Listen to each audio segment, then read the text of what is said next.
Well, hey everybody, it's Tuesday, it's 6 o'clock-ish in a minute or two. And once again, no agenda, no script, and we're just gonna dive into this. So you know what we're gonna do? Hey, don't you start another narc owns truckers coach. I'm just saying whatever. Hey, you know how we're gonna do this. We'll be right back. As soon as I can find the right buttons to push. I don't know. Paying too much for trucking insurance? What if you could save more by making one simple phone call and keep more profit? You could very well do just that with one simple call to Seabright Agency, 800-366-6466. Call now. Now here's a question that all owner-operators and small fleet owners should consider. What happens when you access the unrivaled advantages that are available through the ES Advantage program? We asked Jeff and Charlie from Contractors Corner to share their thoughts on how they've been able to utilize the discounts and services that are a part of the ES Advantage. So we started looking for a way to save money on fuel. And we were turned on to the ES Advantage program for fuel first. So we got a hold of Jeff Reese, and he ran us through that program. And man, we were starting to save. And then we started talking to them. Well, we saw their website, and we said, Jeff, what's this thing about insurance and accounting and Right. you lease trucks? What? Right, and that's the thing, is we only knew it as a fuel card. And when we started digging deeper, I mean, we ended up getting hooked up with an insurance provider, Seabright Agency, and they created an entire insurance program just for us and our people. And from that, we've learned that, you know, now there's even more potential. There's a greater opportunity, and it's completely opened up our eyes and broadened our vision into what it is we're trying to do, which is help people do better. Wrapped with the ES community just makes that process so much easier. Now, if you're an owner-operator or small fleet owner and you would like to learn more about how you can drive savings to the bottom line of your business, the ES Advantage program has the discounts and services that deliver the kind of unrivaled advantages that are designed to help you improve your overall operation. Get connected with the ES Advantage today.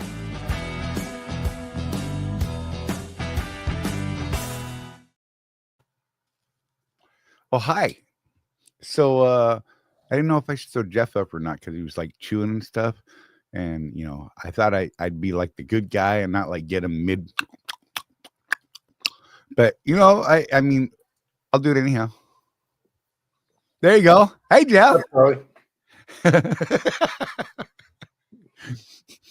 I should have waited for a more opportune moment, but whatever.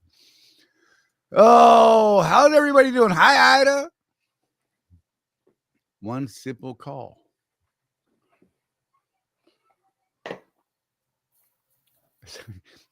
That's great. He's writing a script. Craig, what's going on? Chris, how you doing? Jonah Green. Oh, I had her crazy sound. I don't know where that came from. That was awesome. It came from my phone. Oh, that was cool. That Telling means me that my glucose monitor is expiring. Hi, Donna. I think I said Trucker Tim. Chris, yeah, whatever. If I missed you, I love you. You know, you're like that middle child. I always forget where you are. Who was first? According to Chris, it was him as Craigbot. Okay. That was the first post right there.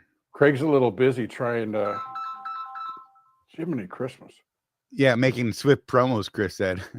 Yep. Did I miss something? Is Craig in a video now? He is. Really? Where is this? And why have I not seen it? Because you haven't been on Facebook this week? You know where I have been? Watch this. This will make you giggle, Jeff. Wrong button. Of course. Oh, the suspense. There we go. Gosh, if I picked the right button. How about this one? There we go. Present. What the heck? I'm now anime. If Jordan Bean and Charlie Mann had a baby. Hey, you shut up. That could happen. I mean, what? Whatever. I thought it was funny. Yeah, I've been on a deep AI kick. Jeff has been too. Don't let him fool you. He's been like creating stuff. We've been like making our own custom GPTs for the last few, like insanity stuff that we didn't even know was like possible, to be honest. I mean, yeah, sure, we've heard about things like that, but we're like, oh man, I built one today that you can take a trucking industry contract, drop it in there, it'll run through it, it'll break it apart, and it'll break it down and explain it to you in basic, common, just English. We call it Charlie speak. That's what me and my AI call it, Charlie speak, right?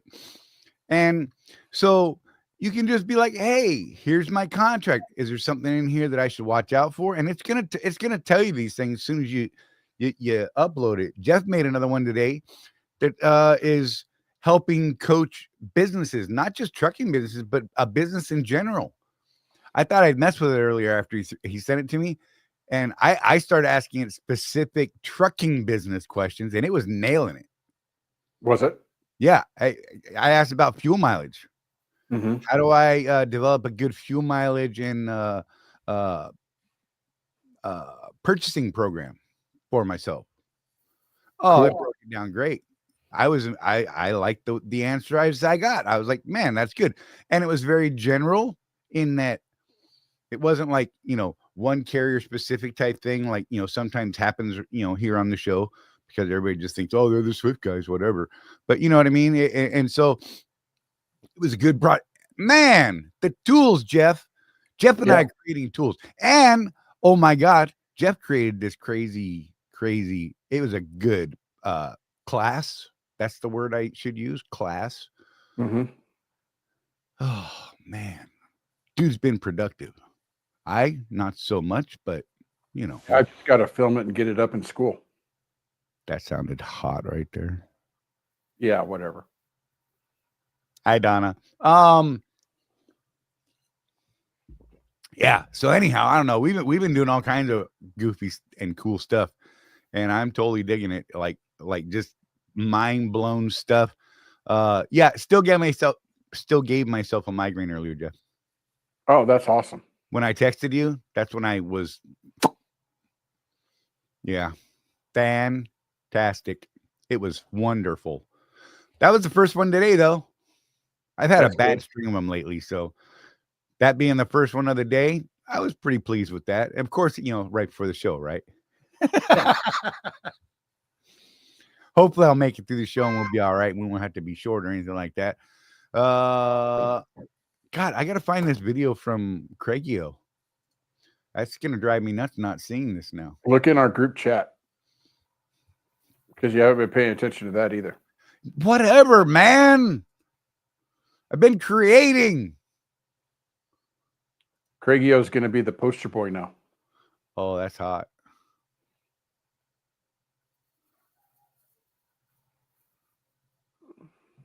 Oh, look at.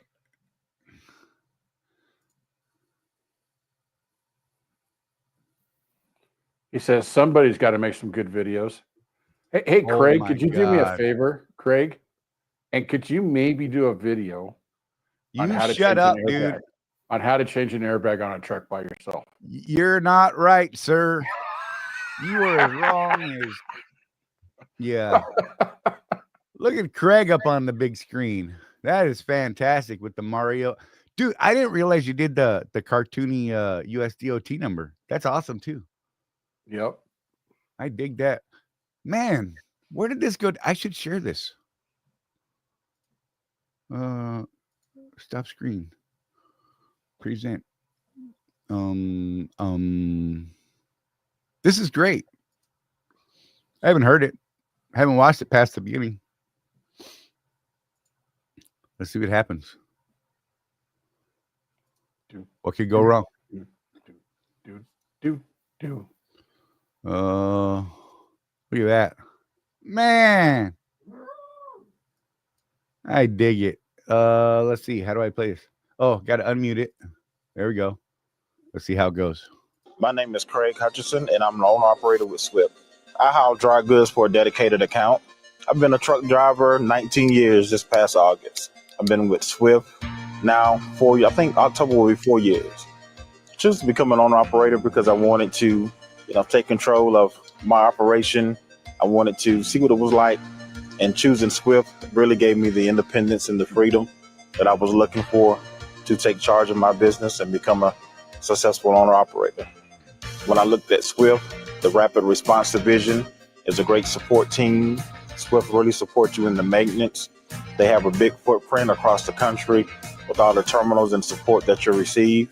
For those that are interested in becoming owner operators, I would say definitely do the research, talk to a recruiter, go into details about what it is that you want to do specific to your operation.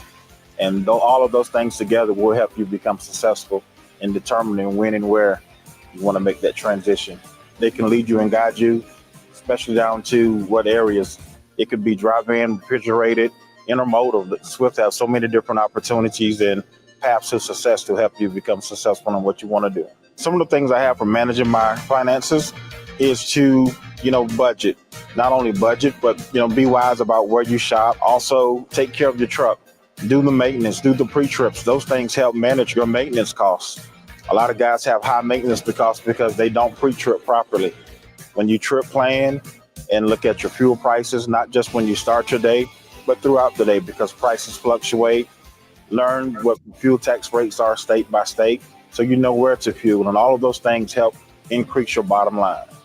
The thing that made me choose Mario and Luigi was growing up, Super Nintendo was my first game system, and I fell in love with the Mario Brothers, and ever since then, I've been a Super Mario fan.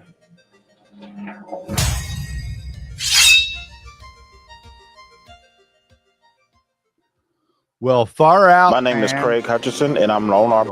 Wait, here we go. We already did that, Charlie. I've been a truck driver 19 years this past August. I've been with Swift now 4 years. There we go. Just kill it. Lord. I got all excited. Craig on my screen over here like that, talking and stuff. That's awesome. I did notice there's no mention of, Contractor's Corner, Road Warrior Entrepreneur, or anything like that. You know what's funny is I'm not even going to say he didn't say it, because he absolutely could have said it. And they would have cut it. Yep. Because they did one with Rosie and I during one of the Fleet Weeks. And they were doing it specifically on Rosie on one. And she was just dropping it left and right, man. She was promoting and marketing, right? Mm-hmm. Man, they chopped that thing up so bad it was crazy. I think they took 2 minutes and made it like 12 seconds. Yep. Just to make sure there is no mention of Contractor's Corner. Whatever, but that's cool. I dig it, man. That was fun. So yeah, see, look, a lot of what he said got cut. That's what he's saying right there. Hey, I know, man. Look. It's still they have an agenda. It's all their own. That's right. It's their world. I ain't mad. Too bad. I mean,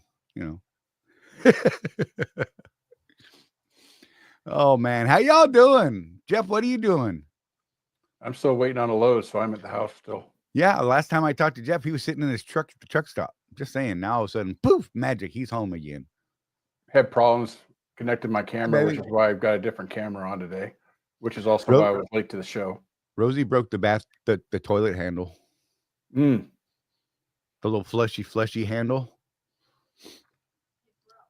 She broke it. Okay. Her hand was on it. Okay. She broke it, right? So now she's fixing it. How very industrious. right? She just got back. She's like, look, I got the part. I'm like, that's my baby. Yeah, that's one of the things that Donna has to do a lot of that stuff herself because I'm gone so much. Look, that's the thing with this industry. I mean, we've Yep. talked about it, gosh, you and I had a conversation recently, and we were talking about how spouses of veterans deserve kind of those. I think they need to partake in those Veterans Day type things because I think they've earned it by being that backbone for us and that sort of thing. And then I said and it's a lot. It's I think it transfers directly into trucking in an industry like this where the one half is out doing the thing on the road and the other half is back taking care of everything. And man, I mean, look, they had to learn how to do things because we weren't around. Right.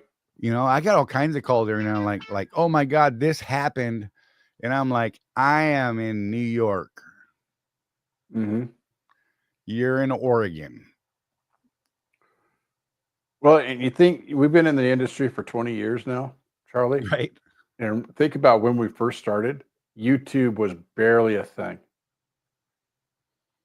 And now, if Donna's got to repair something, she can just go to YouTube and learn how to do it real quick. Right.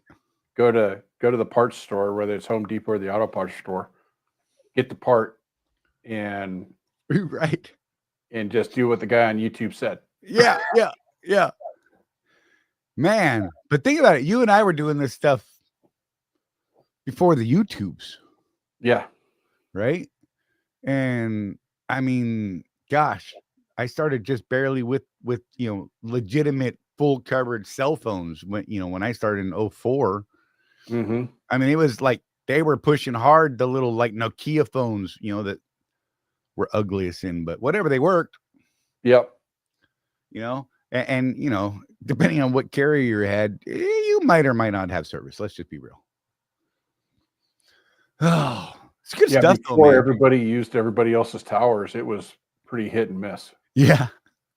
You're like, but I see a tower right there. And it's like, that's not mine. Yeah. Roaming features. $1 gosh. I remember getting on a Mexican cell tower once and not realizing that had happened. Mm-hmm. At $10 a minute. Yep. Rolling along I-10 there through El Paso. Yep. That happened to me too. Not groovy. Luckily for me, I was on AT&T at the time, and they just credited it off my bill. Really? Yeah. Nice. Yeah, I got hit once for that, and it was terrible.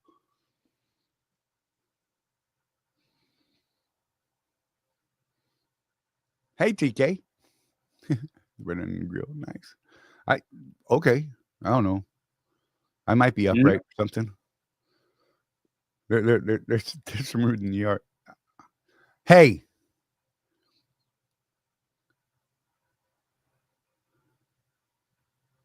Oh, that's funny. Greg said, crazy how some of the names I mentioned, like Seabright, are now being promoted. They cut that out, didn't they? I'm just saying.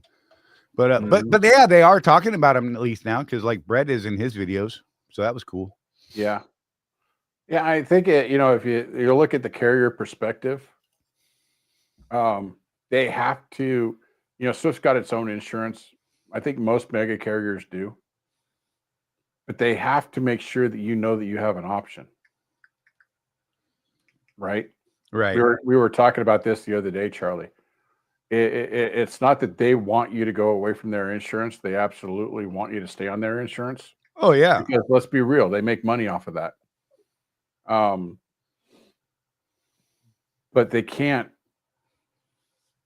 force you as an owner operator to do a thing. Because then the question comes in, are you really an owner operator? Right. If you have to use their insurance, if you have to use their accountant, if they don't give you any other options, that opens them up to bad stuff.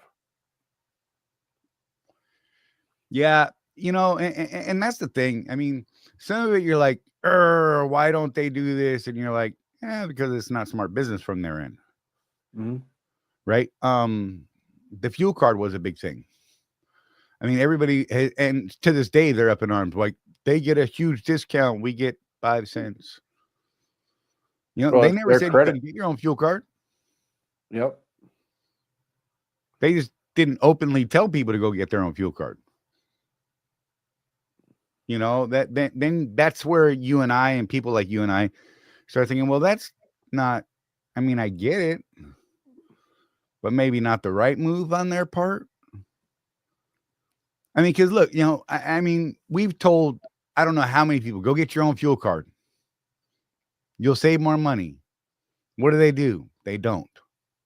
Right. So I think that would help a corporation like Swift, like a Werner, like any of those guys, and say, hey, go get it. Yeah.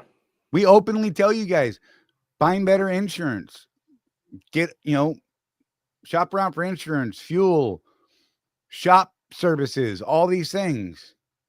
We believe that our product is going to stand on its own. So, you know, but go out and shop. I think that would give them more legal legs to stand on. Right. But Well, you know, and since Swift has some competition now with Right. Seabright and others, you notice that they did lower their insurance rates this year. Yep. And I think that's a direct result of the competition that toot we brought into play. Yeah. No one's You going to know, say that. That's cool. They're still It's not nice undercut. knowing. They're still not undercutting Seabright. Right. We got a quote on a brand new truck from Mojave and bounced it around against what Seabright's offering is, and we're still beating Swift right now. It may or may not have been Craig's truck. Well, you got to drop a dime like that. Cause it's fun.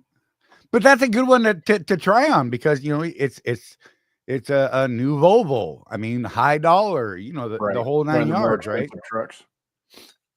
You know, and you know, to my knowledge, Craig's got a pretty good MBR, and part of my understanding is that some of Swift's BizDam coverage will be affected by your MBR. It's not just a straight pool price. That's the way it reads to us. Yeah. So if you got a bad MBR, you might be paying more than, you know, the percentage Craig's paying. Right. And if Craig's getting, you know, the top tier rate, and it's still higher than Seabright, I'm just saying, I mean, you know, whatever, it is what it is, right? But I mean, you should always be shopping around for things like that. I mean, there's nothing wrong with it. You know, that's just good business. I don't know why you wouldn't be. Yeah. I mean, I don't know how many times I look at other carriers, yet I've been here since 2008. Mm-hmm. You know, it just suits me for now still somehow. I don't know. I do want to get out of the truck not too long from now. I've been having a lot of fun. Jeff and I actually had a conversation about that. How much fun how much we've not just fun, but enjoying the time that we've been putting into like the AI stuff and coaching and things like that, and being creative. Yeah. You know, I actually have a client facing GPT that I built this week that, my kind of niche on a side project is veterans who want to start businesses. So I built a GPT for that, so people can say, hey, you know, I'm thinking about being a business owner and need some guidance or whatever. And it's, that one is specifically more geared towards a veteran mindset and speech pattern and things of that nature. And it just communicates better that way. I cannot. Passion fruit. That's what I'm going with. I don't know what. That's just all I'm going with. I just got a left lane violation under a level 3 driver inspection. Warning, no citation. Should I be worried about it? Warnings is it a written warning? because a written Yeah, warning, is there sucks. paperwork or not?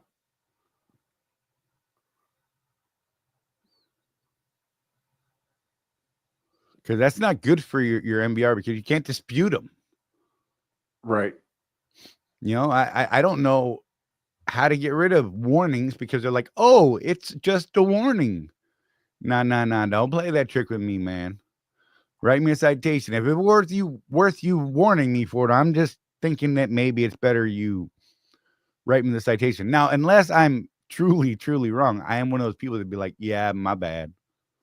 You're Mhm. right. You know what I mean? I was speeding or whatever it is. I'll take it and pay it and just be done with it and pay the consequences. You know what I mean? Yeah. Whereas with others, I can understand. They're like, no, I'm gonna fight every ticket tooth and nail. Well, you can't fight a warning. So, Right. Trucker Tim, you got a speeding ticket going down the grapevine? That sucks. that one just threw me off. Look at that.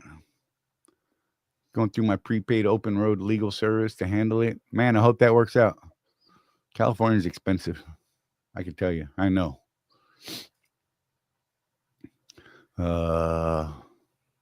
Yes, written warning by Georgia DOT, but he told me, yeah, it's gonna that I believe that's a true statement, but Okay. the problem is when they pull your CSA, that's who you're worried about, right? Because I mean that's your commercial viability in my opinion, anyhow. Mm-hmm. And if it affects your CSA score, it affects your carrier's CSA score. Right. So yeah, I mean, I don't know. I don't know if that's true either on the MBR. It seems like it would make sense that it doesn't go on your MBR, but I'm not sure. Huh? That'd be an interesting thing to find out for sure. And look, listen, I get it. The cop told me this. Just remember, law enforcement is allowed to lie to you in the course of their duty. What you mean if I say, "Are you a cop?" They don't have to tell me.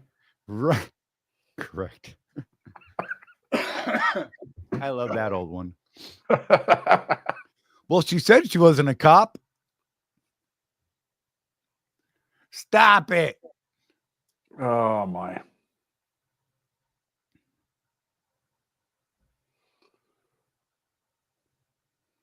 Look, Craig chiming in.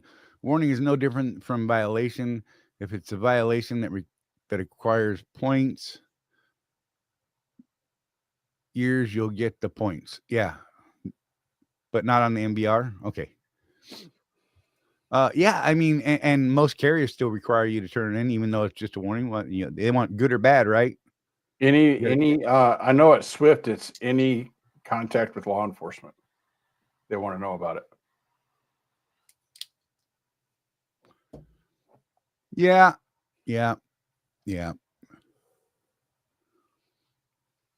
Yes, not years.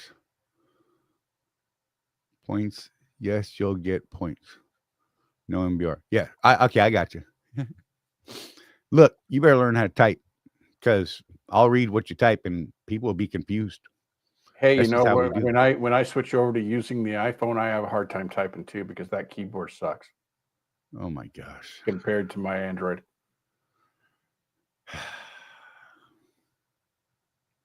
I'm just saying. I get you. I get you. Yeah, so Jeff and I have been doing all kinds of learning and stuff like that, and you know, not necessarily trucking, but it is business related. So I think that's cool. It will absolutely benefit our members that are on school. Right? Absolutely. Oh, TK. Did you guys get your fuel app month? If so, can you send me a link? Not quite yet, but getting close. I actually started working on it and then the migraine hit. Because I didn't go lay down when I told you I was gonna, Jeff, because you know I don't. I'm like, let me just try to get one more thing done. Mm-hmm. Yeah. Hopefully pretty soon though, TK. we do have a working version out there right now. It just needs a little more work to important back stuff.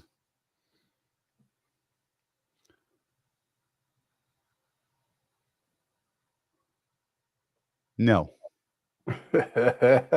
I just says it's the future and the phone types what it wants. That is true. See, and dude, you should have seen the nonsense I was typing and heard the other night. I said a lot of strange things that were not intended to be said. Oh, and I'll since people like to call each other out on the show here. Ida, you still haven't accepted my invitation. I'm just going to leave it there. Check your email. Hey now, I hear some soft, slow 70s groove music. No, that's not right. What? You know, now that I look at you, Jeff, just your look, I'm just saying, falls into that genre. Okay. What? I don't have the big stash. Well, you know, you could work on it. What do you get, like 4 hairs on each side? Something like that. Yeah. Dang Indian I blood. had too much of that Indian blood in me. Yeah. Oh, man. You know what's weird is my dad can grow a very, very full beard. Really? So I don't know. It must have the Native American thing must have skipped a generation on that one. Dude, I couldn't do it till 30s or 40s. Yeah.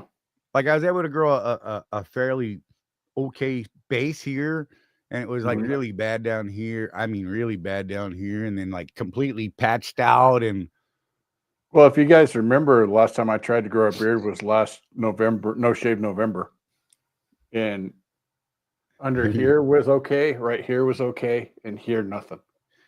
Yeah. Chin strap. What? I could be a neck beard. Yes. Leroy Jenkins. Look, I just said he said that, and all I could hear was the intro music for The Undertaker. Okay. Just saying. I'm not that Leroy Jenkins. What? Stop it. I was watching a documentary and it made me giggle. Oh, it's a documentary on some sort of Appalachia town, and they're talking about this guy that everybody knew, and he was hanging out with people, and everyone was hanging out with Leroy Jenkins. That was the guy's real name. Oh my. Right? And I'm like, they ain't got electricity in this place, but they got a Leroy Jenkins. That makes perfect sense. I'm just saying. That's awesome. Yeah. And he don't even know how famous his name is. I'm just saying. Woo-wee. Was that loud? I apologize.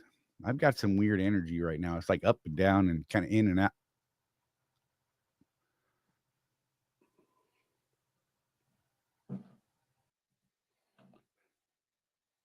We'll just let Charlie laugh that one out a little bit. Oh, man. All Are right. you better now? Yep. Okay. Yep. Here we are. We're doing it.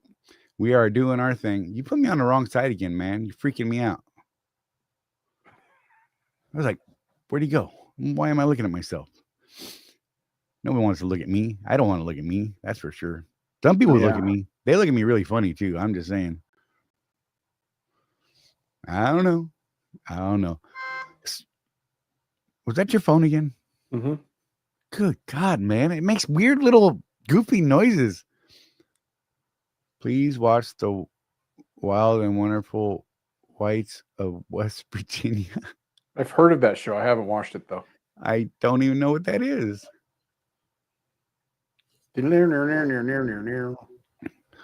I'm not picking on hillbillies. They'll come get you. They're. I'm just saying. If I could keep this cigar lit, I'd be all right. Had a lot of good conversations lately. Totally none of them trucking. Oh, yeah? Yeah, just random people I've been meeting, and that was cool. I told you about the guy I talked to today. That was cool. He was a non-bet guy in for a long time.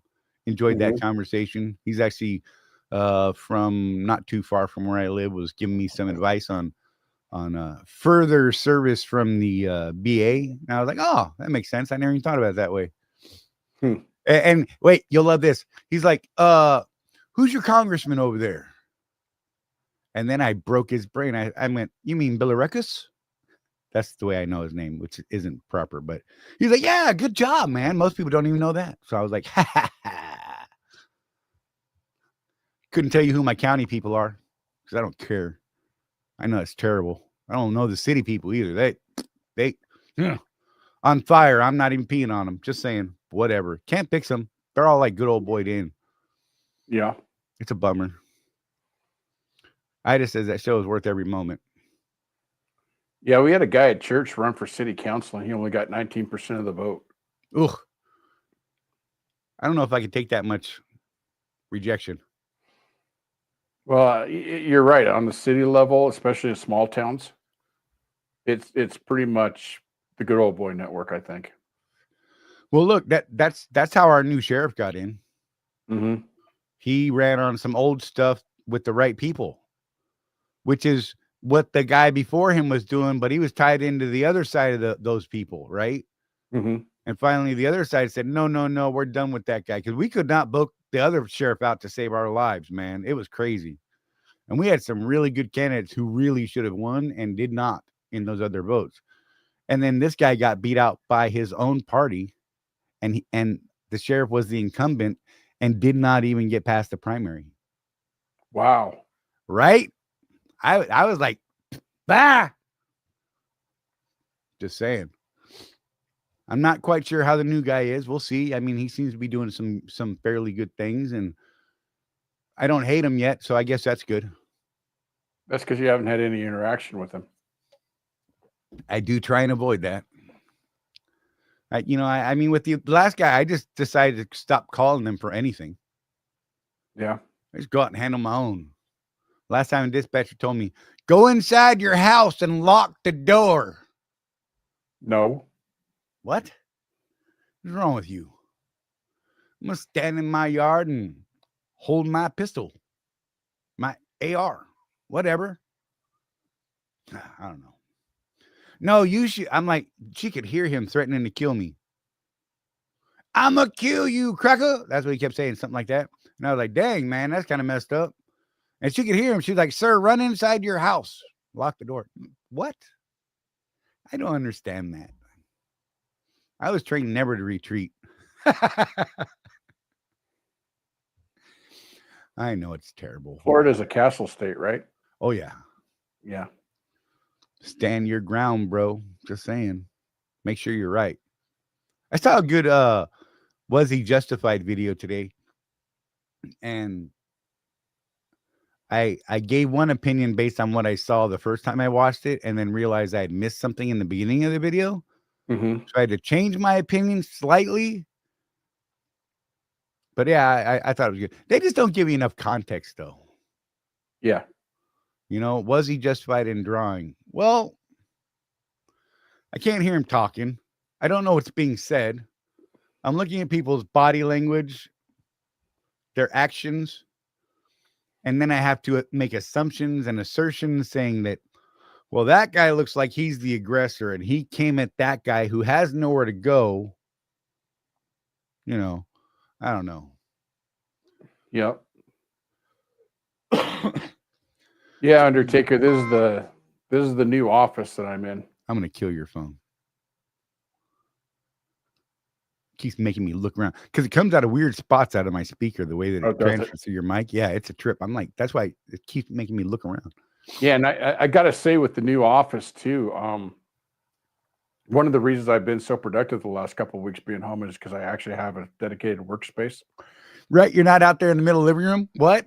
Middle of the living room on a folding table, and my monitor was on a what do you call it, a TV tray in front of the table, because there's only so much room on a folding table. Right. Look at that. That's great. And I am not shocked by this being in your family. I just said I had two uncles that would alternate being the town mayor. The town was so small, there was no one else. Yep. Oh my God. Oh no, the dogs will bark. Yep. It's You still will hear upstairs, so if the dogs go crazy, you'll hear them. It is something. But yeah, good times, man. Good times. I feel like, did we miss anything yet? Because I don't know. I don't Because think you so. know, you guys lead us. I mean, you can jump in and steer us in darn near any direction you really wanted to.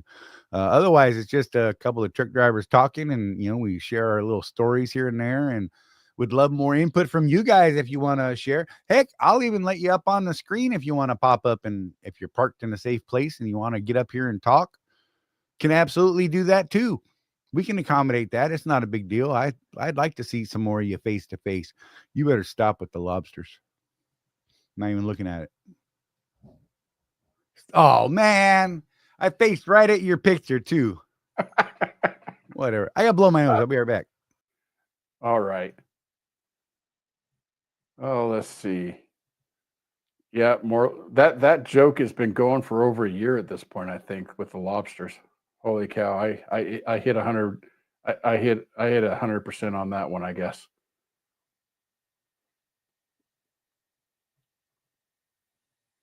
Charlie's got a big honker, so it'll probably take him a minute or two. So, what do you guys want to talk about? Give me something. Give me something here, guys. We could talk general business. We could talk trucking specific business, whatever you want. Oh, There he is. okay. I had strange noises coming from both ends. What? I apologize. Okay. Bart jokes. I got Bart jokes. Probably shouldn't share them Of here. course you do. I'm just saying, 12 years old.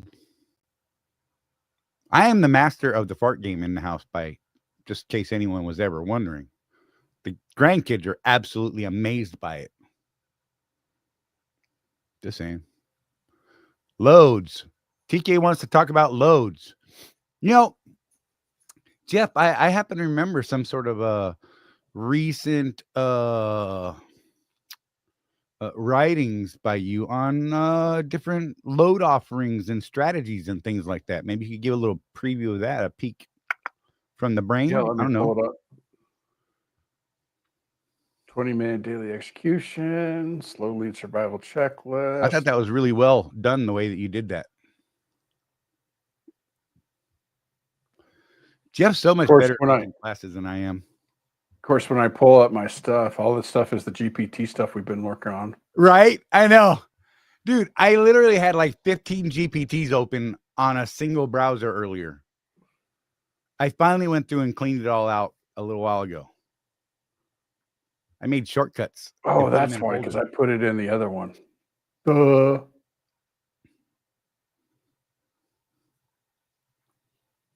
Trying to run 3 different businesses is a bit of a nightmare sometimes. Right. Guys. For real. Oh, which one was it, Charlie? I don't remember which module it was, Jeff. I want to say, Load strategies. oh, there you go. I was trying to remember the number. Is it like 6 or 7? It's actually module 5 in what I'm Wow. working on. I wasn't too far. You're real close. See, I did pay attention, Jeff. There you go. You're surprised, aren't you? So this is a little preview of what I'm working on, guys. This is actually part of module 5 of the course I'm working on for the school group. And Charlie, while I pull this up, you want to talk about the school group a little bit while we have a minute? Yeah. So basically what that is a group of us, folks that are, you know, paying into the system, and it's a really cool private community. It's our own Facebook without all the garbage behind it. We're in the process of Jeff mostly in the process of building some training classes and curriculum. It's a good place for us to kind of brainstorm, get together, and talk to people who are like-minded.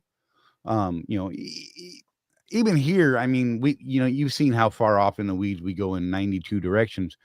Whereas there, you know, we're really talking about the business of trucking and can really get into some much deeper conversations and more in-depth, and have other people be able to share their knowledge or their questions and give you different perspective and views.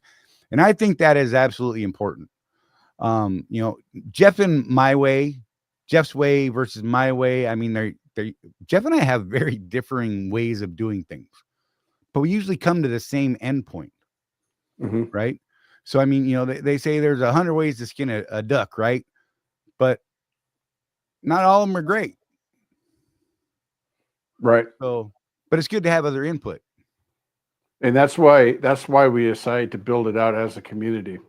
One of the biggest quote selling points unquote for me is that we can offer a no troll guarantee. If someone's acting up or whatever, we just boot them. You'll never hear from them again. Right? They'll be gone. If you're just wanting to come in and complain about things, this group is not for you. If you're here to solve problems and help others solve their problems, then absolutely come on in and join. So, load selection, guys. I actually went pretty deep. I'm not going to go as deep into what I did for the course, obviously for obvious reasons, but main thing I want to touch on today is how the carrier makes money and what they value from you. Okay. Right. So one of the biggest gaps in trucking is that drivers just don't understand how their carrier makes money. Would you agree with that, Charlie? Absolutely. It creates this us versus them mentality instead of a more synergistic approach to business. Fancy word. Yeah. That's a good one. That synergy, that's one of those things that consultants say when they're going to downsize your job, by the way. Right. Yeah. Exactly. But the simple breakdown is your carrier makes money when freight moves. They lose money when trucks sit. So what they really love is predictable drivers. Right. They know that if they give you a load assignment and you take it, that you're going to accomplish that mission. Or, and we have to talk about this because of the time of year it is, right? I just read today that if I had left yesterday, I probably wouldn't have been able to leave yesterday because there was a big pileup on I-80 in Wyoming. Oh, great. Like within an hour of them opening it back up. Right. Yeah, that makes sense. So if you're part of being a reliable driver is communications with the carrier. If you run into that situation where the road's closed, do you just park it and boom, boom, boom, boom, boom, I'm going to play my Xbox? Right. No, the first thing you need to do is let your carrier know what the heck is going on. And I've said this for years, Charlie. At Swift, there's a macro for that in the messaging system. The macro Right. 22. As soon as you think that you might be late somewhere, let the carrier know. Right. Immediately. That way they can let their customer know. And Hey, he so ran into a everybody's on bad the same page. accident out there. He's kind of shut down on the side of the road right now, waiting for it to clear. Really nothing the driver could have done. I mean, it literally happened in front of him. He was out there putting out tire fires. Right. So their job is to say yes to freight and shippers. They want to say yes to every opportunity they can get their hands on. Your job is to help them keep those promises. That's the bottom line. That's what we do. So you see the difference in the dynamic, Charlie, Oh, yeah. between us versus them. And hey, I'm here to serve you, Schneider, Swift, Landstar, broker. Mom and I'm pop. here to serve you. Yeah. And Yeah. That, I mean, we've been talking about that, Jeff, gosh, since you and I started.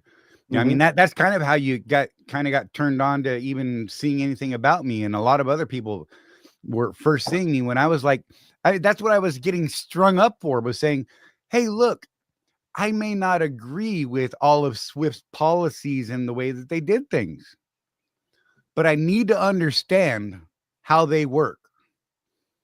I Right. need to understand what I can do to increase their profitability, which in turn increases my profitability. exactly. And oh my God, the way I got strung up on the internet, like I had people legitimately saying they were going to cut my brakes and all this other nonsense. They were going to stab my tires and beat me up and shoot me in the face. And I mean, all kinds of nonsense. Right. And I'm like, look, I even back then, this is before we got our own fuel card. I mean, this is way before that. I'm like, people were, and they were, torches and pitchforks, Mm-hmm. you need to give me your discount. And I'm like, I don't know why you expect them to do that. I just don't understand it. They negotiated it. They're fronting the money. If you don't make money that week, they still paid for that fuel. That's right. They're going to get it back from you eventually, sure, but they have the ability to do that, whereas you don't. Right. So you're paying for that convenience, and they're floating that risk. You know what happens if you run enough fuel for 2 weeks? They make a couple bucks on a load, but they don't get paid back for the fuel, and you quit. Well, they're out that 2 weeks worth of fuel cost, right? Right. You ain't gonna pay it. Nobody ever does. And that's that mentality of us versus them, instead of Right. being a service provider to a carrier. Right. That difference in mindset is key.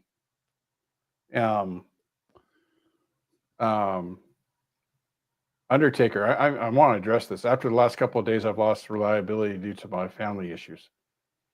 I'm going to say that if you were communicating with your carrier, I don't think that that's the case. Right. Charlie knows this, and I'll just share real quick with the show here. I've actually been home for 3 weeks. Right. And the reason is because my daughter got sick, and we can't figure out why she's sick. Scary. Now they so far we've ruled out cancer. Hey, that's the big one, right? Oh yeah. That's big relief there. But we still don't know what's wrong with her. So I made the executive decision to stay home with my daughter while we tried to work through this thing with the doctor's appointments and the tests and all that stuff. Now, I let my people know what was going on and let them know, look, I'm not bailing on you. It's just I got to take care of this right now. And right. I don't want to say that they're happy with that, because obviously they've got a truck that's not in service because of it. Right.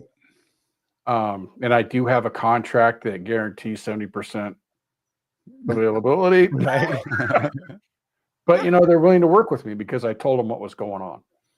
And so I think that as long as you're communicating what's going on, within reason, I'm not going to open my entire life to these people. They're not friends of mine. They're business associates. I'll show Ida my stool sample. What? What? Why would you do that? Huh? What are you talking about? Anyway.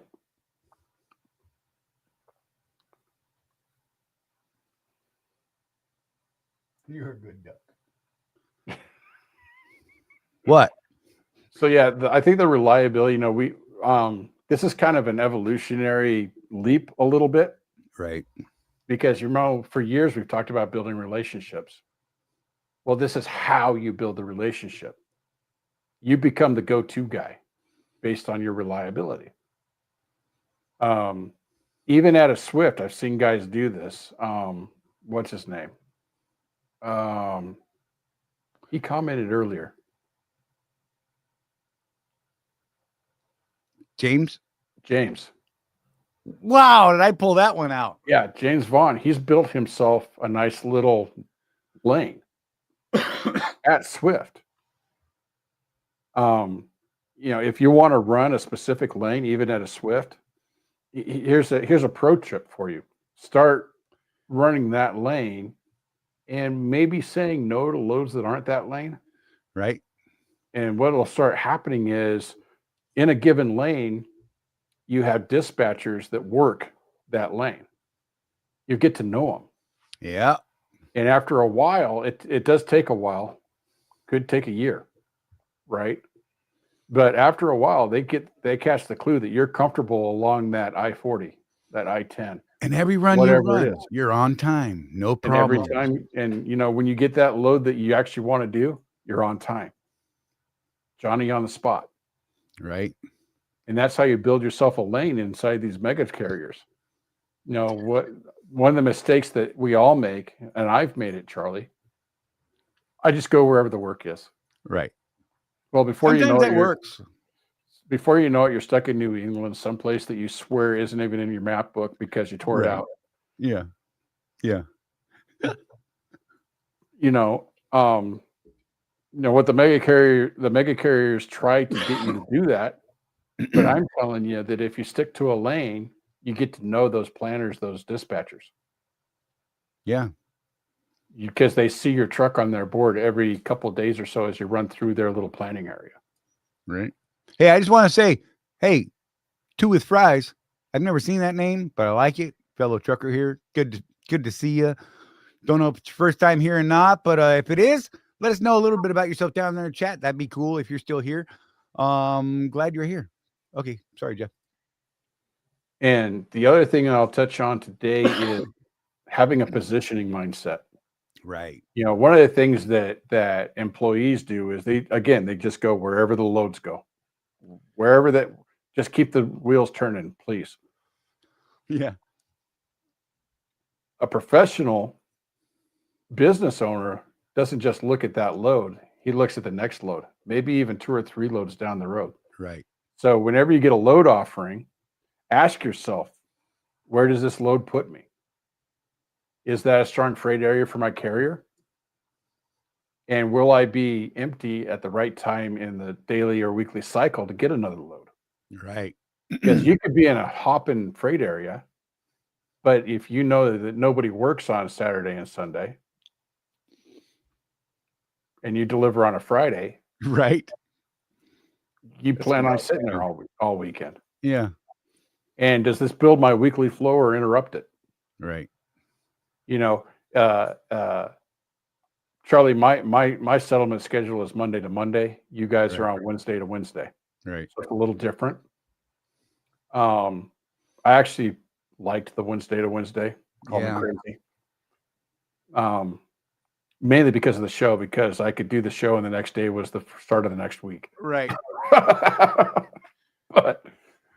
but build yourself a weekly flow. What you want to do in a week. What's your goal for the week? And as you get load offerings, ask yourself those 4 questions. Where does the load put me next? Is it a strong freight area for the carrier or your broker?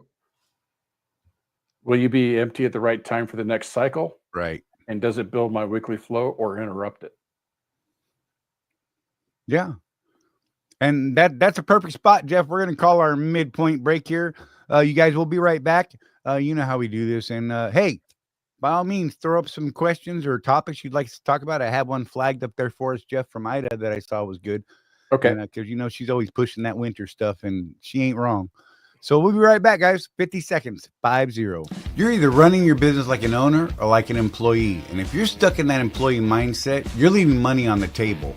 Company drivers wait for direction. Business owners create opportunities. Company drivers chase miles and just drive. Business owners chase profits and know their numbers. Want to run a real business? Start tracking your numbers. Know your cost per mile and start saying no to bad loads. Drop I run a business in the comments if you're done thinking like an employee. If you want to take this mindset shift further, join the Road Warrior Entrepreneurs community at www.rwedrive.com, where we have profit boosting strategies, coaching calls, and real road warriors winning together.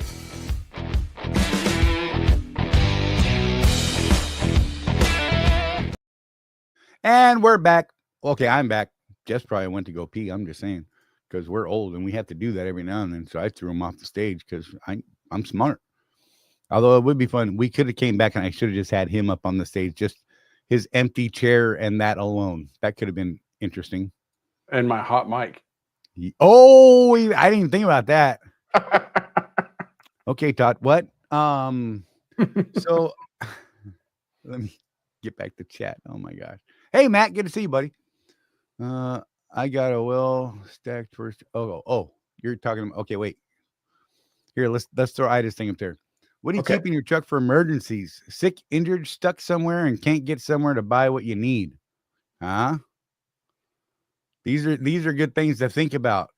Because let's just be real. It's real. Yeah. It happens. Good. Yeah, my winter loadout is different than my summer loadout, Charlie. I've got my really heavy winter pants, coats, all that stuff. Right. Um, I do have, well, I don't right now, actually. Dang it. Uh-oh. I have what I call sick food. And for me, what that means is the meal my mother would prepare for me when I had the flu as a child, Right. which is Campbell's soup. It's important. It's got to be Campbell's chicken noodle Yes. soup, and peanut butter and jelly, and 7-Up. Nice. Because you do, especially as long as my tours are, Charlie, Yeah. Oh, yeah. 6, 7, 8 weeks long, I do get sick out on the road sometimes. And I don't know what it is. Call it a placebo if you want, but having that meal that my mother used to cook for me when I'm sick kind of helps me get over it a little faster. Hey, look, when I get migraines, I have Rosie touch me. Not that way. Like I have to feel skin, right? Mm-hmm. It can literally be 2 fingers of hers touching my arm, and it makes me feel better. I don't know why. Yeah. I don't understand it. And she's like, hey, if it works. Yep. And no, I mean, those are valid things, man. And in the wintertime, I do eat more soups and chilies and stuff like that than I do in the summertime. They're good heat your core up things. Yeah. Things that stick stick to your ribs, as my grandma would say. Yep, plenty of warm clothes and blankets, Matt Nissen says. Yeah. So I have a giant box on my top bunk because, we only use one bunk. So our top bunk is like our big storage shelf. Mm-hmm. And I literally have our winter box. It's a huge tote that sits at the end of that bunk. And it's got everything we need in the event of stupid cold, which you guys know I avoid like the plague. I mean, let's just be real. Although Canada has been drunk a lot lately already, and it's too early to be this drunk, is what I'm saying. It's like 5 p.m. and Canadia's at 3 a.m., right? Mm-hmm. It should not be 29 degrees at my house yet. Yeah. What was weird was it was like 30 degrees at your house, and it was like 60 degrees at my house the other day. Oh my God, dude. It was crazy. I just didn't even know what to do. Florida stole our weather. For real. Something happened. But yeah, so Rosie and I have that. And I mean, look, we have clothes in there that'll take us down to minus 50. Like legit. We try to keep some easy, manageable food. We've almost always got at least a case of water with us. Mm-hmm. That's actually kind of a pain in the butt because we use a bottle of water for our coffee every morning, right? Between the two of us. Mm-hmm. And so we're constantly rotating water. Sometimes we forget and we're like, dang it, this time of year in the event we get pushed out in a weird direction. Or let's just be real. Places like Atlanta shut down just because they think there's going to be ice. Yeah. And literally you're stuck on the highway and can't get off because nobody's moving anywhere. It could be hours or it could be a day or two. Right. What are you going to do? Rosie and I can cook in the truck. We've always got enough fuel to keep us idling if that's what we need to do. In fact, there's another one right there. A winter tip. Keep your tanks topped up when you can. Yep. Keep that DEF full. Less chances of gelling. I think, my experience has been, I've never had DEF freeze or gel, and I've heard other people just completely shut down and stuck and can't do anything because their DEF froze up somehow. Whatever. Or I don't know what the freezing point is of DEF versus diesel. Yeah. But I mean, they're in plastic tanks, they seem to be more exposed to the flowing air out there somehow. So I mean, I could see where there's a dog. I could see where it might be more of a problem. I don't know. Whatever. I just like to keep everything topped up, man, just in case. Oh, that's a good one for you pet owners. Yeah. If you have a pet on the truck, do you have an emergency kit set up for them? Is it 9mm? Wait, stop. That's not right. I'm going to get hate for that one. I might have to come down to Florida and have words, Charlie. I look at pets differently. I know. I still cry when they die, but they are implements upon the property. Whatever. Tools. You like that? Water purifier. What? Water purifier, emergency blankets, emergency canned food, emergency heat source like candles. I don't know about candles. Candles scare me in a truck. Do they? Yeah. Just crack open those upper vents. Yeah, I don't know, man. It just seems too easy to knock them over. You know what I mean?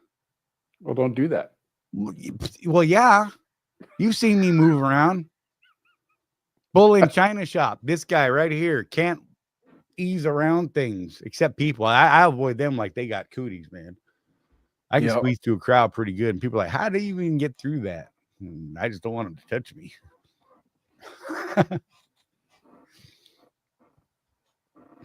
You know, I cannot find that Defender in any of the truck stops, Craig. Have you seen it out there in truck stops? Excuse me. Oh, I got the hiccups now. I've been What's wanting to try it, but I've yet to find it in a truck stop, so I may have to order it. What's it called, Charlie? Is it Defender? Yeah. I think it's Hotshot Defender. DEF, big letters, Ender. Yeah. I think it's clever. And every time I stop at a new truck stop, you know, like I'll stop in one just for fun I'm like, oh, let me check that one out and go pee and see if they have that product. And I can't find it anywhere. Yeah. There you go. Chris is out there hunting for deer. Just saying. He's going mountain man. I ain't going to say you're wrong.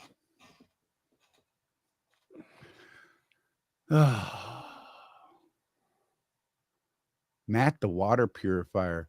I always keep my Life Straw with me. Yeah, that's a great product. Yeah, it is. Wasn't that one of the winners of one of the Millennium Prizes or something? I think it was. Yeah. That thing's a fabulous product. Craig says the new DEF additive from Hotshot lowers your freeze point. DEF freezes at 12 degrees. Oh. Yeah. I don't know why, but I think it should be lower than that, but that sucks. Yeah. So there you go. Craig said he hasn't seen it in the truck stops either. So you'd have to order it online then if you want to get a hold of some. Yeah. I should just order some. I kept trying to hopefully find it somewhere so I could, you know what I mean? I don't think about it, even though I'm home every week. I don't think about ordering stuff on Amazon. I'm like, oh, I'll just get it out on the road because I'm dumb. Because I want to pay twice the price. Yeah. Why not? You're rich. God. I don't even know. Yeah. Have you been using it, Craig? I'm just curious how it's been working.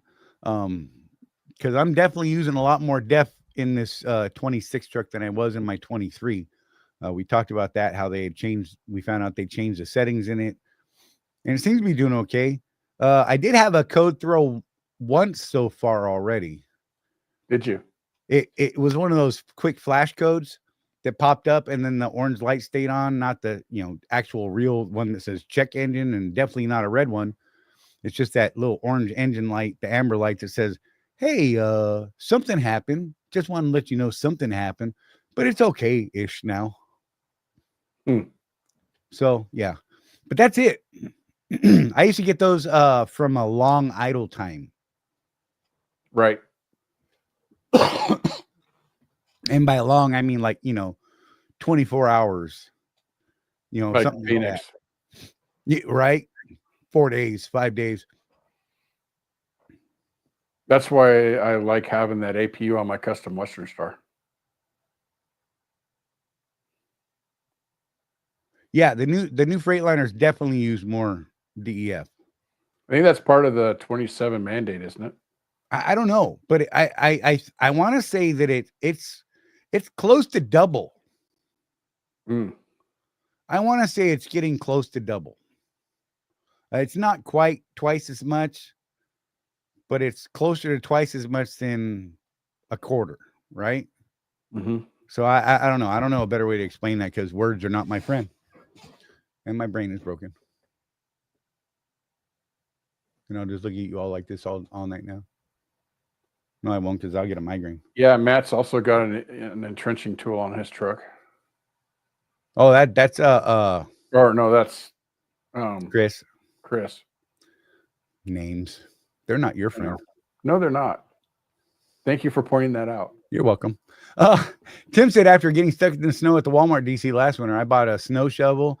I keep it on the back of the load bar rack. There you go. I used to keep a little, it was great. It was a collapsible aluminum handle. Thing shrunk down to this long. The shovel head was about yay wide. And it was like a flat, almost like snow shovel shaped. It was great, man. Thing handle collapsed almost all the way down in. And when it was fully extended, I mean, it was 3 feet. Yeah.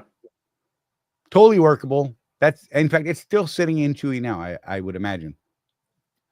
Just saying. I just try not to go a place like that. I only go 3 fills before my DEF is empty. Unlike my 23, I could go 4. I don't even understand that to start with, Matt. I'm just saying. Because I do fill my DEF every time I get fuel, as long as the DEF pumps are working wherever I am. Mm-hmm. So I can tell you that on a daily basis, I'm using, you know what? I could pull up my handy dandy app that's still out there working, Jeff. Let me do that. Bear with me for a moment, folks.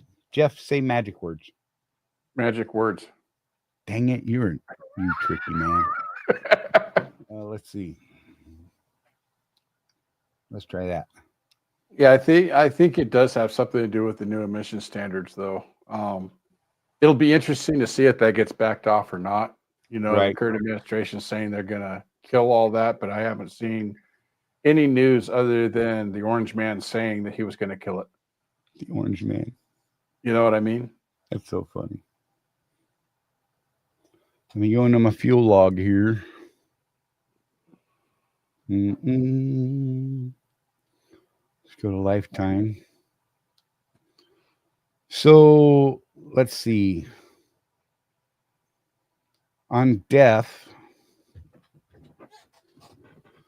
847 miles, 149 miles per gallon.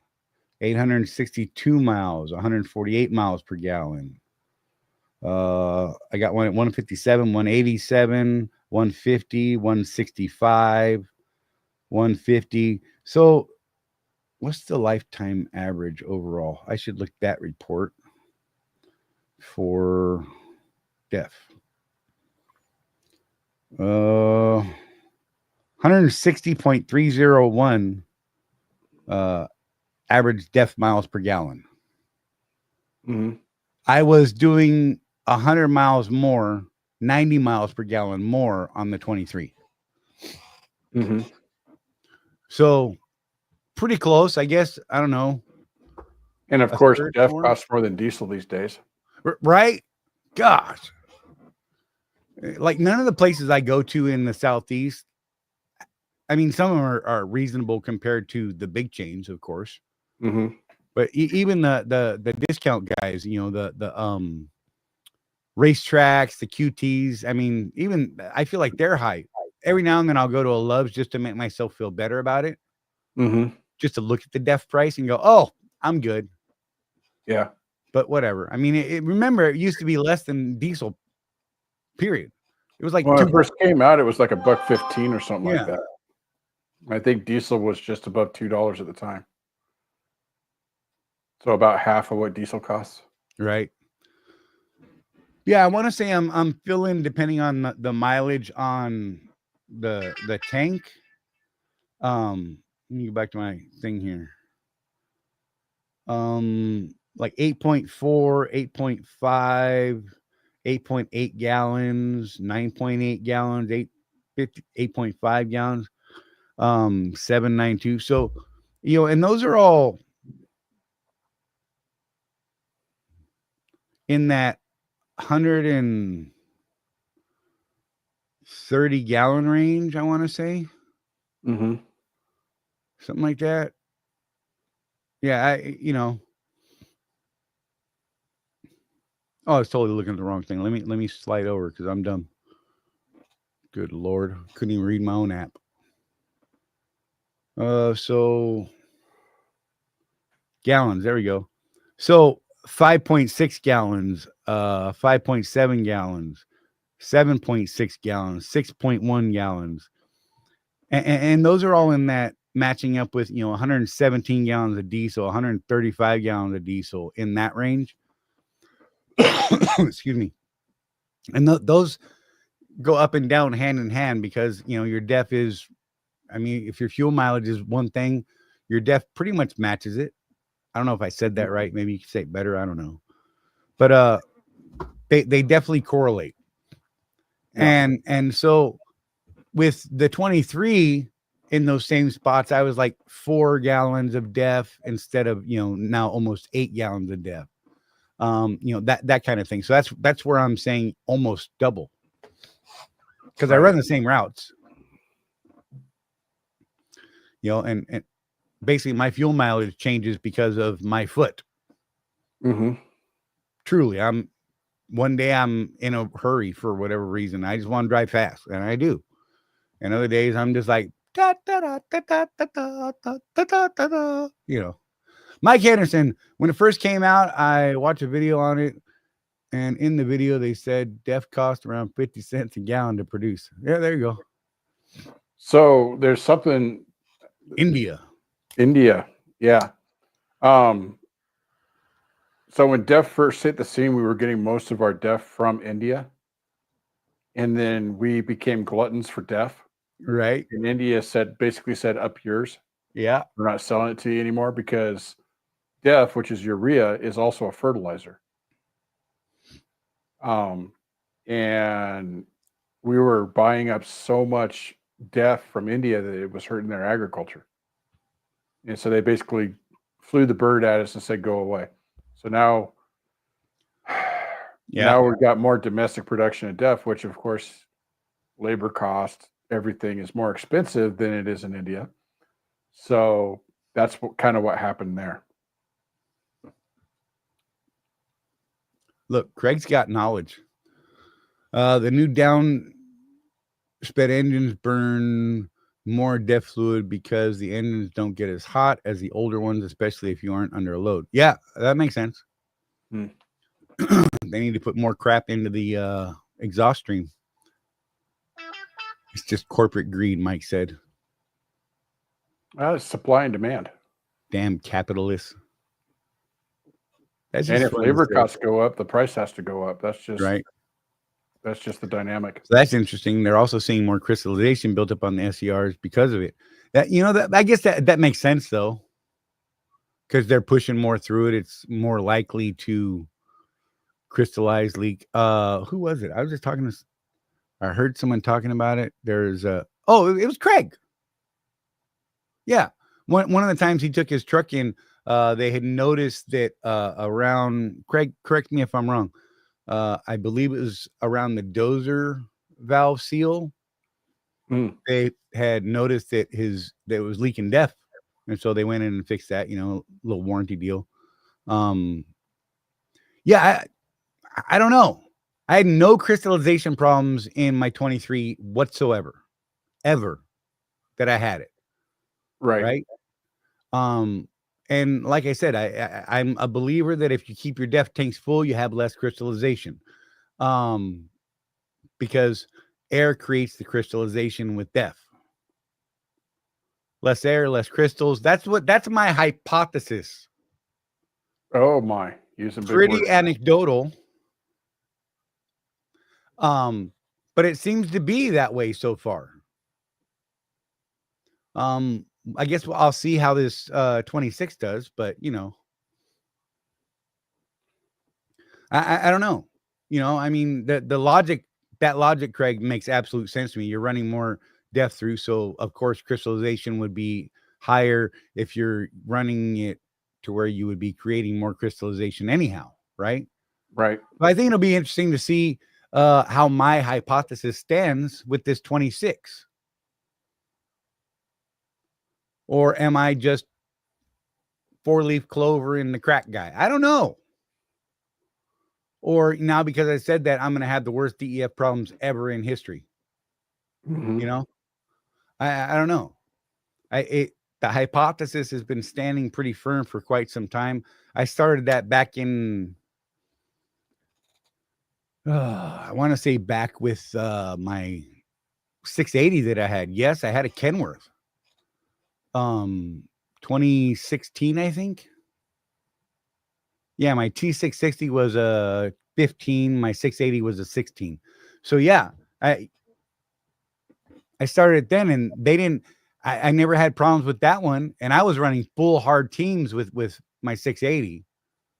Right. And they did end up having DEF issues and DPF issues in that truck after I sold it, but those guys were no longer following the guidelines that I had given them of always keeping it full. Right. They were doing that, run it down to nothing, fill it up. I didn't understand it. I mean, I know they were stopping for fuel every day. I don't understand why they didn't just fill it up with every time they filled up Well, fuel. and this is another one of those things people are trying to save money this week, quote unquote. Stop Well, it. you're going to need the DEF anyway, right? Right. It doesn't matter. And the price doesn't seem to fluctuate a lot. Let's just be real. No, not on DEF. No. So just fill that sucker up. Yeah, I don't get it. I mean, you guys got your strategies. I get it. I just don't understand the reasoning behind it. You know, anytime I fill DEF tanks, provided that DEF pumps are working. Every now and then, you know, because the places I go, I don't know why they can't keep their DEF pumps working, but whatever. Well, yeah, I can, because we as drivers suck and we don't take care of that equipment either. Right. Yeah, I don't know. I just don't understand why you wouldn't just do that. I mean, you're there, you're stopped. What does it take? 2 more minutes? Yeah. What is not feeling it done for some of you? I mean, going by my hypothesis and anecdotal evidence, some of you have lost hours and weeks because of not taking that 2 minutes at your fuel stop. Just saying. That's what I think. I don't know. I could be wrong. Prove me wrong. I mean, I'd love to know whether I'm right. I wish we had some really smart engineer type people that could tell me, like, bro, you're dead on. That makes perfect sense. And that they would put that information out there. I don't know. Ida, where'd you go? You got all quiet. You went to sleep, didn't you? Fell off your chair. Oh, wait, back there, she did say that. Look, you should feel DEF every time, right? Mm-hmm. I'm just saying. Quest always. Now I just gotta. What do you think that word is?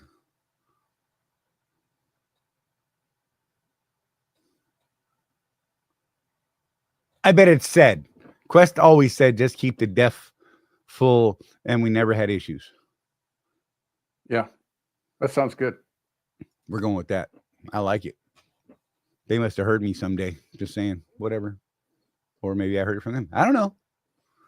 It just seemed logical to me because they, you know, when I realized what causes those crystals, it just seemed logical to me not to allow air in there. I don't know. I don't know.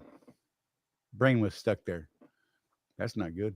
That was weird. That was a record skipping record right there. What else we got? You guys got anything else you want to throw at us? I'd love to get into it. I'm just saying, or we could ramble on about more AI stuff because I know how much people love that stuff. Jeff and I love it. You guys just don't understand. I got him turned on to a class at the end of this last week, and it changed so much for both of us as far as how we're looking at some certain things. And And it was baffling. It was a free little 4-day class too at that. 10 minutes, 4 days, life-changing. I'm going to say it was life-changing for me. I can see how I'm going to be able to do many more things in a whole lot less time. And if time is money, money is time. Saving all that time means I'm saving more money or finding new ways to make money.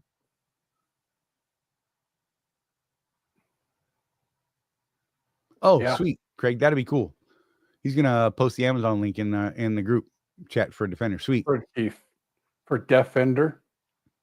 Yeah, right?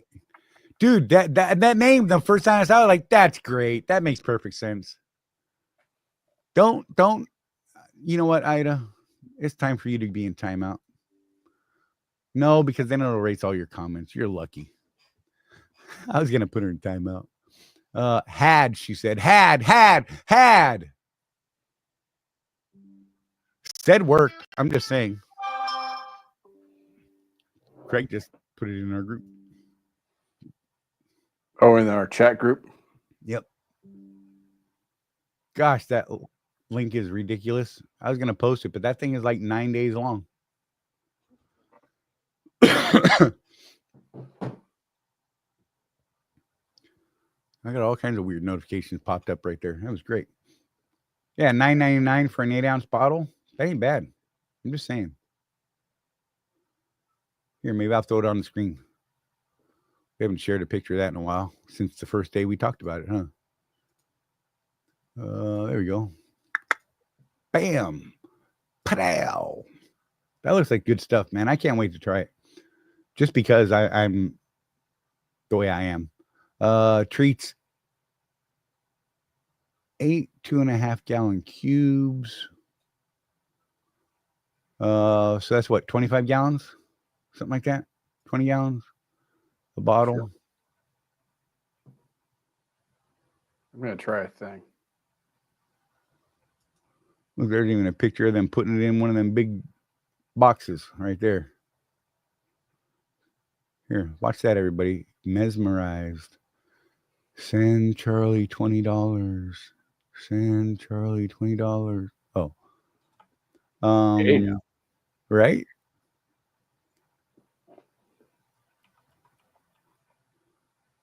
One ounce, 2.5 gallons. Yeah. Cleans and prevents crystal formation. Lubricates and protects the entire SCR system. Clears common SCR DEF trouble codes. There you go. Causes serious eye skin irritation, harmful or fatal if swallowed. So don't chug this stuff. May cause reproductive harm. Wow. Just saying. Keep out of reach of children. There's some children. Never mind. That's not the right thing to say. Stop it, Charlie. You're going to get in trouble again. Craig put the link up, and I'm trying to figure out how he did that. Well, he can do it over there. Because I tried to do a quick thing using Google Docs, and it didn't work. So, yeah. Linking it from the YouTube chat versus our chat, Jeff, is different. Mm-hmm. Okay. That was one of the reasons we got Craig that the wrench moderator thing, because he was putting links up all the time. I'm like, dang it, I can't get this link to be clickable, and he'd put it up, and bam, there it was, because he was putting it out in the YouTube chat, and I was always in here. Okay, gotcha. So that's Matt and Craig's big responsibility right there with those wrenches, to make sure that links get put up, because they're awesome like that, and we love them. Just saying. So it's only $10. What do we figure out? How much does it treat?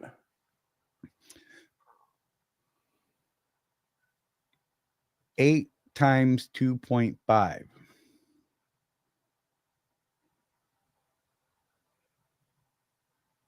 20 gallons. So it's 20 gallons. Ish. Yeah. Okay. Maybe it says it in here. That'd be really awesome.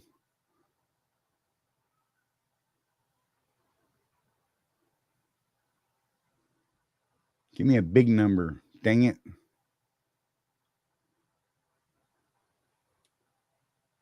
I love how they show, if you go up, that picture of them dosing a Def bottle. Yeah. It says 1 ounce for 2.5 gallons, and they have them pouring the whole thing in. Right. Nothing could go wrong here.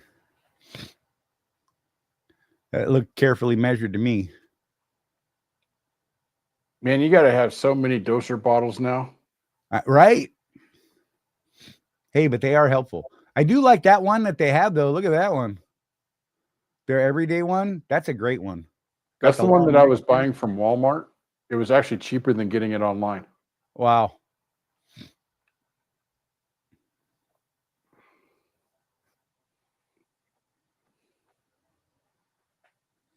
Looking at reviews. All I see is 5 so far. Let's see. Where's their overall? There's not a single 1-star. 81% 5, 13 4, 4% 3, 2% 2. I like to read those ones. Oh, I don't want to log in right now. Stop it. Dirty. I'll have to go look later. Yeah. Anyhow, I don't know, man. The thought behind this stuff is amazing to me and makes good sense. And I was surprised it took someone so long to do that, you know? Yeah. Well, I've noticed that so with the reputable companies that do additives, it takes them a while because they're field testing, experimenting. That's legit. Tweaking the formula, all that stuff before they even release the product. So, right. And look, look how long it took us to pick an insurance company, Jeff. Yep. I like to think of us as being reputable, and we wanted to make sure we did due diligence and had facts, right? Not thoughts, feelings, or assumptions. Yeah, Trucker Tin, they put the Winter Blend Max Mileage on the market last winter. I haven't heard any good or bad about it. So I haven't felt the need to need it, or I haven't needed it. Well, you know me, Charlie, and I used to run the 94 in the wintertime. Right. I never once had a problem with my truck. Right. But if it was under 15 degrees ambient temperature outside, I just kept it running. And that seemed to do the trick. Craig, you should have an affiliate link for that, man. I'm just saying.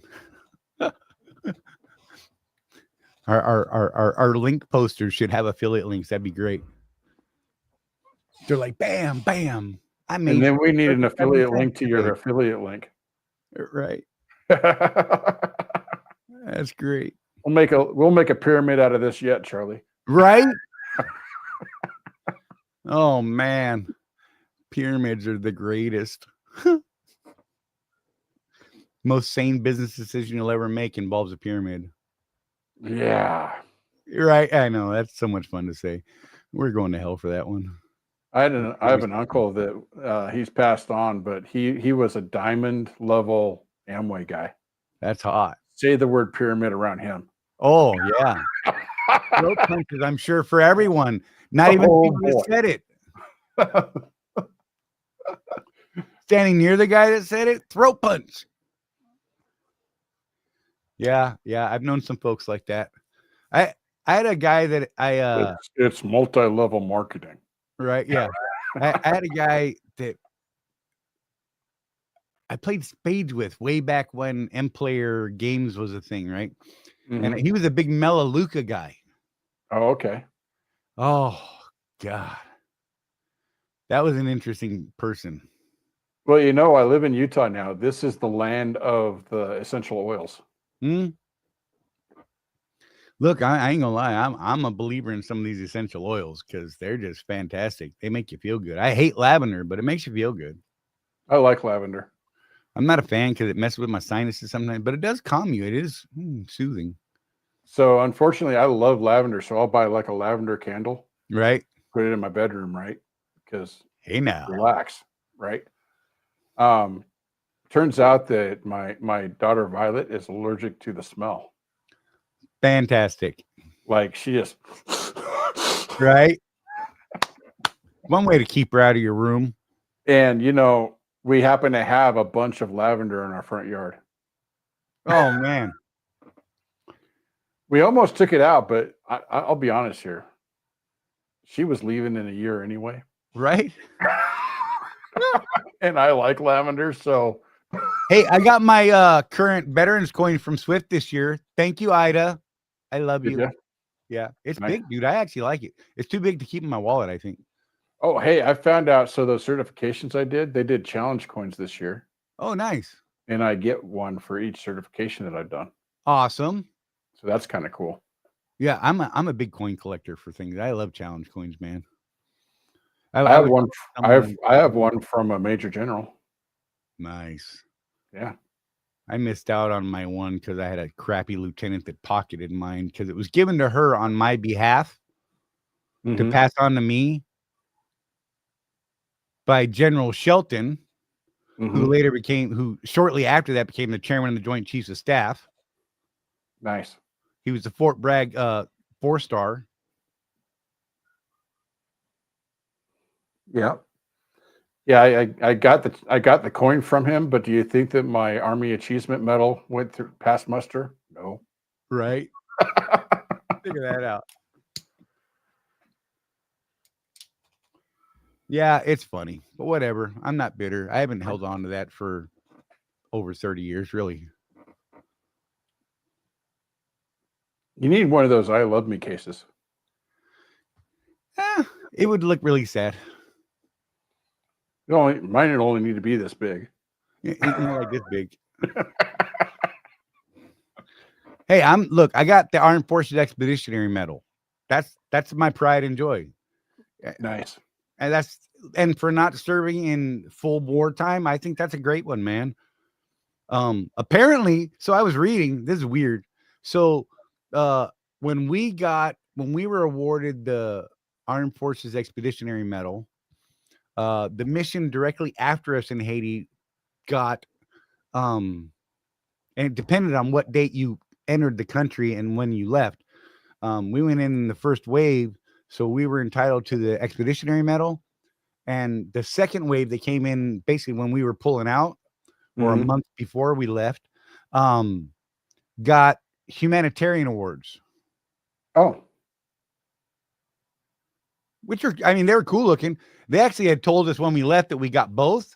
And they're like, no, 2 months later. So we all had to go back and change our uniforms. Whatever. They were adamant. Oh, yeah, you get both orders and come and put it on there. If you don't have it, push-ups for you, mister. And then one day it was like, why are you wearing that? We don't have that. I'm like, you're not right. But that's typical Army, though. right. Yeah. Move the rocks over there. Move the rocks over there. Move the rocks over there. Put the big rocks over there. You're not right. So with the Expeditionary Medal, that after that one was issued, the next version of the Armed Forces Expeditionary Medal was actually on during the War on Terror and all that stuff. The ones before that I got and before are supposedly, according to the Army regulations, should have also awarded me a combat patch. Oh, But they've absolutely been adamant, no combat patch for Haiti. interesting. But to get that ribbon, right, you had to be in, I can't remember how they word it, but I'm going to paraphrase, a hostile territory with the threat of fire, blah, blah, blah, Right. which was the combat patch. Right. And they were supposed to go hand in hand, but not the Haiti people. Anyone who got the exact same Armed Forces Expeditionary Medal before we got it for Haiti has a patch on their shoulder. Interesting. Right? Huh. So I don't know. But then the ones after that, absolutely no patch for that, but they got them because they were in during all that other nonsense anyhow. So Right. it's weird. I just fell in the right spot to not get a patch, and it bothers me a little bit. I'm not gonna lie, because I mean that's what I went in. I didn't go in for that, but I went in to do a job. And I did not get to put all of my training to use. Yeah, look, Chris got a CIB.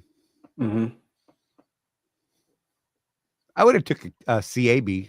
I think they're neat looking. CIB holders laugh at those guys, but whatever. They earned something. Just saying. So, you know what, Chris, you're a infantry guy. So you have your infantry badge, and then there's the, what is it, senior or something like that infantry badge for the testing stuff. Mm-hmm.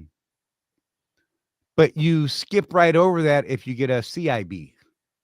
Right. So you lose the middle one. I don't know. I guess you could skip both of them. No? How do you earn the infantry badge? Is it just from infantry school? The basic? Well, there's the expert infantry badge, which you go to a different school for.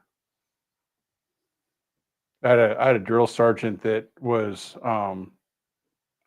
assigned to us as an artillery battery because they didn't have a spot for him in infantry school yet. He just graduated from drill sergeant school. He was waiting for his spot in infantry school, and he had the expert infantry badge. That was a separate school, is what he told us. Right. And the infantry badge is just the square or rectangular with the blue background and the And Right. the rifle without the olive branches. right. Right. Okay. And but isn't there, I thought there was a middle one from that, or maybe not. Maybe I'm just dumb. I don't know, because I wasn't infantry. I don't know. I'm looking at the various badges right now. And I know the stars depict multiple Right. combat awards of it. Not many people have multiple stars, I'm just saying. And I think it only goes up to, what is it, 3, Chris? I think it's only 3, because maybe it's 2. Now I'm looking. Dang it. There's a CIB with the wreath and no star, CIB with a single star, CIB with 2 stars. I don't see anything beyond that. Is there anything beyond that? I don't know. It's interesting. Well, when you're looking at someone's awards, what really matters here, multiple deployments. Respect for that, man. I just saw one with 3 on it. That's kind of neat. 3 stars. God, if you ran into that guy, that would signify what? 4 completely separate campaigns? Yep.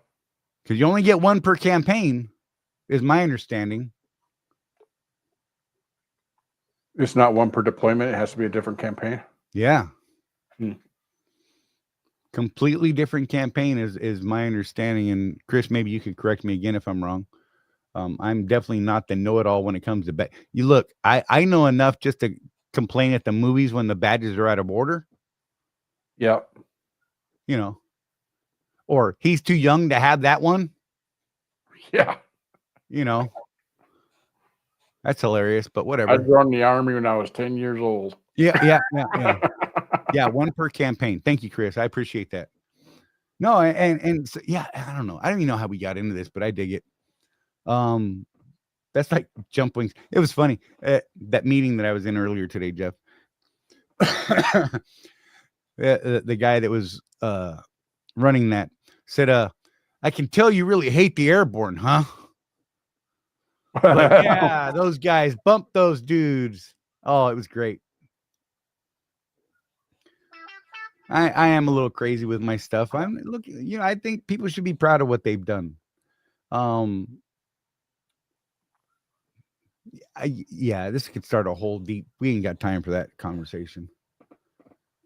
I could go down a dark hole there, Jeff. Yep. Let's just say, you know what? Be proud of the service you did. Don't try and embellish or make it bigger than what you did. You earned what you earned. Well, And you know, we I were used all to thankful be for it. I used to be self-conscious because I was, quote, just in the guard, unquote, Right. until I met a Vietnam vet, 3 tours. And he said, dude, be proud of what you did. You did what you did. Right. And You that were changed there. my You whole signed the perspective. contract. You were willing to do the things that were needed. Yeah. Thankfully, you weren't called on to do that. I'm glad. Yeah. You know, I am very glad for you that you weren't put in that situation and have to Well, carry that crap. The only guard thing, especially these days, my guard unit deployed twice to the desert Yeah. over a 10-year period. So, they're utilizing all branches of the service right now Yep. for different things. So Yeah. I still haven't figured out Space Force, but that's another discussion. Look, man, I I don't even know how to feel about a Space Force. Like sometimes I giggle and I- sometimes I'm like, that's cool. I think the Air Force is really glad that the Space Force exists because now they get all the jokes. Right. Yeah, I'm still scanning through badges. That's funny. I need to stop that. Oh man, we're just dropping people left and right, I'm sure, for this. But yeah, anyhow, you guys, I'm thankful for any of you who served, tried to serve, whatever. I've heard some interesting stories about, I really wanted to, but I couldn't because some of those stories are terrible. Look, it just wasn't your thing, right? Thank you. Yeah. Well, Don't try and make yourself that more. veterans thing I went to last week, we were talking about it. And when I was growing up, I just assumed that everybody served. Once I decided to go and serve myself, I found out real quick how rare it is. People that are willing to go and do that. Nice. You think about the percentage of the population that served in any capacity at all, and it's pretty small. So That's kind of interesting. Turkey Tim, my granddad flew FA Crusaders and a skipper of his squadron, the Red Rippers. He was disappointed. He never flew combat missions. It's funny, and people hear statements like that right there. He was disappointed he never got to fly combat missions, right? mhm. But people need to understand you train so hard for this job. Right. You want to prove yourself, not to the world, to yourself, that you can do the thing that was needed to be done. Most people think, I can do it. Not everybody can. And so, with that being said, I understand how your grandfather felt because I just do, right? I had my share of little things that we did, and that was fine. I'm proud of that service. Well, you threw me backwards. And I'm proud of anybody who served at all. I'm proud of the cook. I'm proud of the supply guy. We need those guys. So I talked to one guy one time, and I want to say he was a cook, right? I found out later he was a cook, but he was telling all kinds of crazy stories. And it just bummed me out that he wasn't just proud of what he did. Mm-hmm. I mean, if we can't eat, we can't fight, right? And that's just basic. You look at all the support roles and things like that, and people seem to be so ashamed.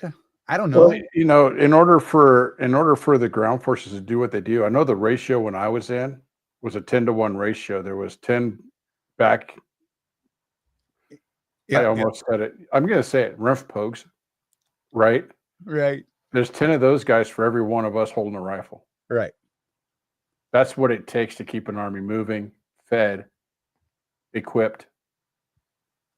Now, there's an exception to your cook story, though, Charlie. If he was assigned to a cavalry unit, yeah, we took our cooks with us to the front. There you go. So maybe, I don't know. But you know what I mean? Some of them are just, and I found out later, like this guy was legit white wearing cook in the rear, no deployment. You want some more eggs, guy? Yeah. And I mean, be proud. You signed the line. You supported the troops. You did the job that was Well, needed to be done.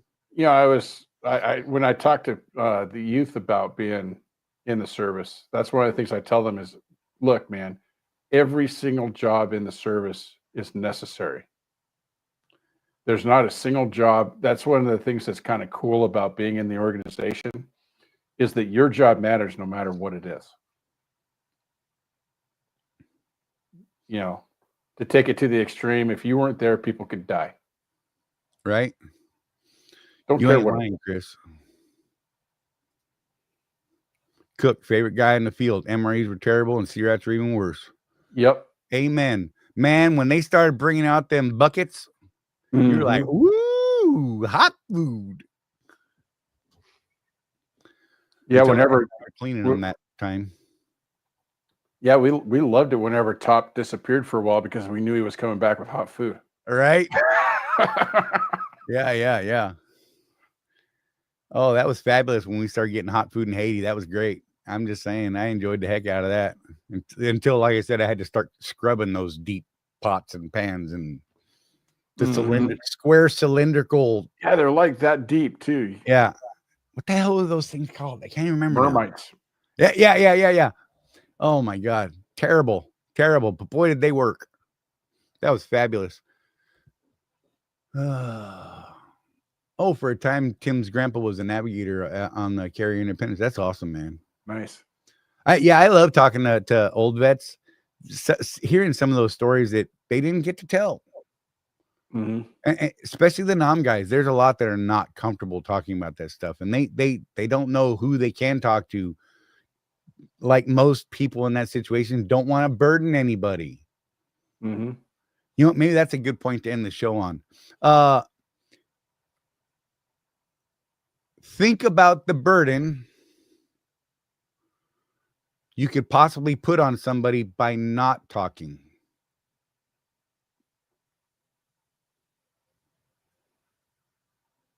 Just saying. Because if things go horribly wrong because you just failed to talk to somebody openly and honestly, bad things happen, man. Bad things can happen. So don't do that. Find somebody, reach out to people. There's lots of places out there. And look, I mean, you know, there's services out there, 988. Is it 988 now?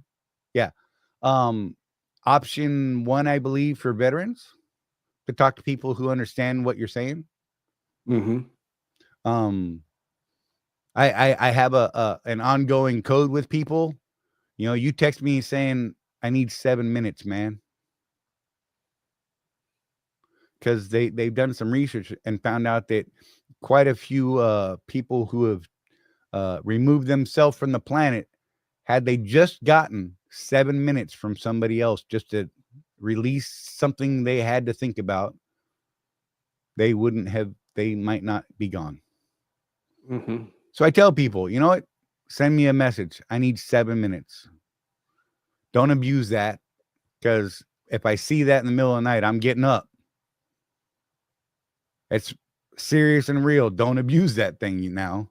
But you know, set up something like that with your group of people, your circle of vets and things like that. And I mean, explain it to non-vets. I mean, it's not just vets that have those thoughts. Right. You know, explain to people what that 7 minutes is and how important providing 7 minutes to someone might be. So I don't know. That's kind of dark but I think it's important to bring up every now and then, you guys. I feel like it's easy to save a lot of people. All you got to do is talk. In fact, all you got to do is listen most times. Right. Don't try and talk over it. A lot of guys, they just want someone to hear what they're saying, even if they can't understand or relate to it. So, you know, keep that in mind, folks. I just said her great uncle is 56 Thunderbolt. Came a double ace in a day. That's awesome. Nice. That's a lot. That's some work right there. Because an ace is 5, right? I can't remember. I think it was 5 confirmed. So that's a lot in one day, 10. Maybe it was 10. I believe it's 5, though. I'm not positive. That the guy that was closest to being my father, my mom's boyfriend for a long term, was a former pilot of the F4U Corsairs, the Black Sheep Squadron guys. Mm-hmm. And yeah, so I got into naval stuff, wanting to fly so bad because of him and the stories he told. And man, it was crazy back then if you think about it. I mean, just that the way technology worked from the start to where we are now is insane.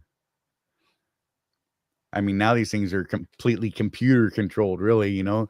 The pilot, like I think it was the F-35, they're not even like using sticks for the most part anymore. They're touching screens, man, you know, which is fantastic to me. Oh man. All right, guys. We're coming up to the end here. Jeff, what do you got, buddy?